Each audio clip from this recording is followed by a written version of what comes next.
কোনো কারণে যদি সংসদের ভিতরে আমরা এর জনগণের এই প্রত্যাশা বা আকাঙ্ক্ষার বাস্তবায়ন না পাই, তখন স্বাভাবিকভাবেই আমাদেরকে রাজপথে তখন আন্দোলনে যেতে হবে। আজকে চলমান অধিবেশনের দ্বিতীয় কার্যদিবস ছিল।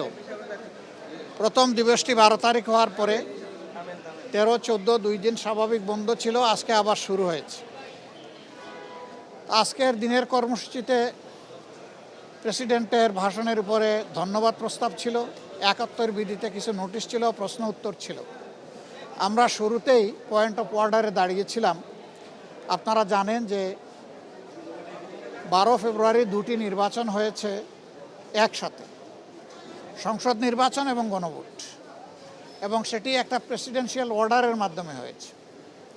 এটা স্বাভাবিক সাংবিধানিক ধারাবাহিকতায় হয়নি। সেখানে অনেকগুলা কথা ছিল, শর্ত ছিল। টোটাল 15টা আদেশ সেখানে দেওয়া হয়েছে একই দিনে। এই আদেশগুলো ছিল গণভোট সংক্রান্ত ম্যাক্সিমাম, আর সাধারণ নির্বাচনের সাথে ছিল। এখানে উল্লেখযোগ্য কয়েকটি জিনিস ছিল। এর মাঝে ছিল যে পার্লামেন্ট নির্বাচন গণভোট অনুষ্ঠিত হওয়ার অব্যবহিত পরে স্বল্পতম সময়ের ভিতরে অধিবেশন আহ্বান করার জন্য প্রধানমন্ত্রী লিখিতভাবে প্রেসিডেন্টকে আহ্বান জানাবেন। তো তাই করেছেন, কিন্তু তিনি একটা করেছেন, আরেকটা করেন না। এটা আমাদের কাছে মনে হয়েছে। ফলে শুধু জাতীয় সংসদের অধিবেশন ডাকা হয়েছে, কিন্তু সংস্কার পরিষদের অধিবেশন ডাকা হয়। প্রথম দিন যেহেতু সময় কম ছিল, এবং আপনারা জানেন যে একটা ইস্যুতে আমরা ওয়াকআউটও করেছিলাম, আমরা সেখানে কথা তুলেছিলাম, কিন্তু সেই কথাটা আমলে নেওয়া হয়নি। আজকে অধিবেশনের শুরুতেই পয়েন্ট অফ অর্ডারে দাঁড়িয়ে আমরা এই ব্যাপারে কথা বলার চেষ্টা করেছি। তখন মাননীয় স্পিকার 1 ঘন্টা পরে আমাদেরকে স্লট দিয়েছিলেন। আমরা 13 নভেম্বর গত বছর জারি করা এই আদেশ আমরা পুরাটাই সেখানে পড়ে শুনিয়েছি, এবং আমরা বলেছি যে আজকে শেষ দিন, পঞ্জিকা দিবস, এর সমাধান আমরা চাই। আমরা শপথ নিয়েছি, আমাদের শপথের কি হবে? যারা শপথ নেন নাই তারা শপথ কখন নেবেন, এবং সেই সংস্কার পরিষদের অধিবেশন কখন ডাকা হবে? গণভোটকে আদৌ মান্য করা হবে কিনা? শতকরা 70% জনগণ সংস্কারের পক্ষে গণভোটে রায় দিয়েছে। সেই গণভোটের শেষ অবস্থানটা কি হবে? এই সমস্ত বিষয় পয়েন্ট অফ অর্ডারে দাঁড়িয়ে বলার পরে মাননীয় স্পিকার বলেছেন যে এই ব্যাপারে আপনারা সুনির্দিষ্ট নোটিশ দিলে আমরা বিষয়টা বিবেচনায় নিয়ে আলোচনা করব। আমরা এখন নোটিশ প্রদান করব।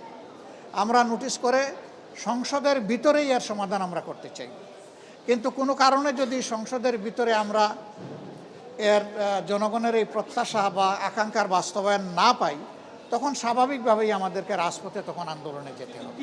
কিন্তু আমরা ওইটা চাই নাই। আজকে যেহেতু আমরা বিষয়টা উত্থাপন করেছি, মাননীয় স্পিকার যেহেতু এটা বিবেচনায় নিয়েছেন, নোটিশ দিতে বলেছেন, সেই ধারাবাহিকতা এখন এটা চলতে পারে, এটা আমরা মনে করি। কথা বলেছেন যে যেহেতু একটা আদালতের বিষয়, আদালতে আছে, আদালত মীমাংসা হবার পর সংসদে আসবে। না, তিনি এটা বলেন নাই। না, তিনি এভাবে বলেননি। তিনি বলেছেন এই ব্যাপারে শুনেছি আদালতেও আশ্রয় নেওয়া হয়েছে, আমি সঠিক জানি না সেইটা কি হবে না হবে, তিনি এই ব্যাপারে ক্লিয়ার কিছু বলেন। আমি কার্য উপদেষ্টা কমিটির বৈঠকে বিষয়টি নিয়ে আলোচনা করার কথা বলা হয়েছে, আহ্বান জানিয়েছেন আপনাকে। আমরা এটা কার্য উপদেষ্টা কমিটির বৈঠকের সাবজেক্ট মনে করি না। আমরা মনে করি হাউজেরই এটা সাবজেক্ট, এই হাউজে এটা সমাধান হোক, তারপরে যদি ওখানে কথা উঠে ওনারা উঠান আমরা দেখবো যে কি। আমি সেটা হচ্ছে যে ওনারা বলছেন সংবিধানে, বর্তমান আপনারা যেটা বলছেন এটা সংবিধানে নেই। তারা বলছেন তারা এটা উড়িয়ে দিচ্ছেন না, যে তারা এটা মানবেন না, আগে তারা এটাকে সংবিধানে যোগ করে পরে এটা নিয়ে তারা আলোচনা করতে চান। আচ্ছা দেখেন, সংবিধানে কি 2026 সালে কোনো ভোট ছিল? এটা তো ছিল না। এই প্রেসিডেন্সিয়াল অর্ডার, একই অর্ডার, এই একই অর্ডারের মাধ্যমে যেটা হয়েছে, আপনি এক অংশকে সংবিধানের বাইরে গেলেও মানবেন, আর এক অংশ বাইরে গেলে মানবেন না। না মানলে দুইটাই না মানেন, আর মানলে তো দুইটাই মানতে হবে।